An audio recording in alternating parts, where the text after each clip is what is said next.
Before I detach anything on Speedy, I make sure that my bridle is untangled and ready to go. This is a Micklem bridle and it's figure-eighted a bit. So I'll undo the equivalent of the throat latch and make sure that nothing's tangled up before I detach anything from Speedy. First, I'll put my reins over his head. Then I undo the crown piece of the halter. And I redo the crown piece of his halter over his neck so that he is well secured if he were to decide to take off. I take his head, and there are two ways to bridle. You can either, if you're taller, you can reach over the horse's poll and grab the crown piece that way.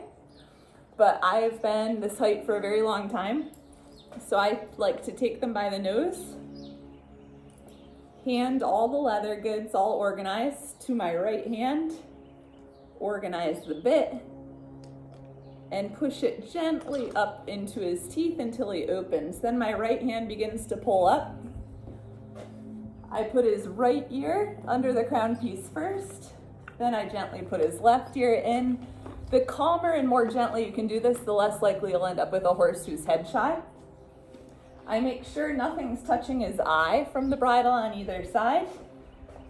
Then I do my throat latch, or the Micklem equivalent of a throat latch.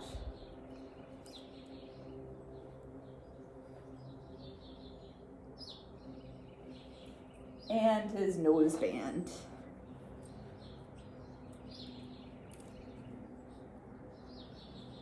Whether you're using a Micklem bridle or a snaffle bridle or a double bridle or a hackamore, you always want to make sure that everything's lying flat, smooth. You could easily stick a finger in anywhere, under the crown, the brow band, under the crown piece.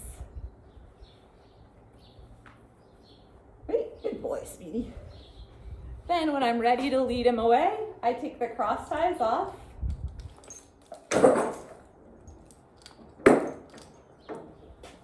I undo the halter. I hold the halter in one hand, take the reins off over his head, and he took a step forward. I didn't want him to, so we'll take a step back. Good boy. I attach the crown piece on the halter so that I can hang it politely on something safe and nearby.